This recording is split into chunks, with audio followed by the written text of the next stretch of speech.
ઉત્સવપ્રિય સુરતીઓ સુરતમાં તો ઠીક પણ વિદેશમાં પણ ગણેશોત્સવની ધામધૂમથી ઉજવણી કરી રહ્યા છે। મૂળ સુરતના પણ નોકરી ધંધા કે અભ્યાસ માટે વિદેશમાં સ્થાયી થયેલા સુરતીઓના કારણે વિદેશમાં પણ ગણપતિ બાપ્પા મોર્યાનો નાદ ગુંજ્યો છે। કેનેડાના ટોરન્ટોમાં અભ્યાસ અને જોબ માટે ગયેલા સુરતના યંગસ્ટર્સનું એક ગ્રુપ છેલ્લા 7 વર્ષથી ગણપતિ ઉત્સવની ઉજવણી કરે છે।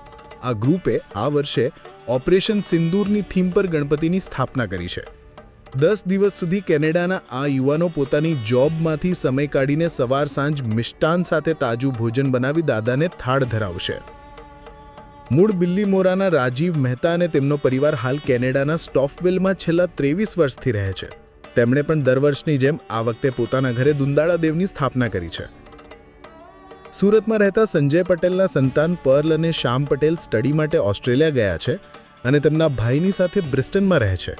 ત્યાં કયુર પટેલ અને પ્રિયંકા પટેલના ઘરે ગણેશજીની સ્થાપના કરવામાં આવી હતી। આ પરિવાર સાથે હાલ સ્ટડી માટે ગયેલા સુરતના સ્ટુડન્ટે પણ ભાગ લીધો અને તેમને સુરતના ગણેશોત્સવની યાદ આવી ગઈ।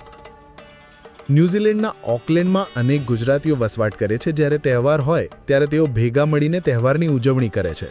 નિક્કી પટેલ અને હર્ષ પટેલના ઘરે આ વર્ષે ગણપતિજીની સ્થાપના કરવામાં આવી હતી।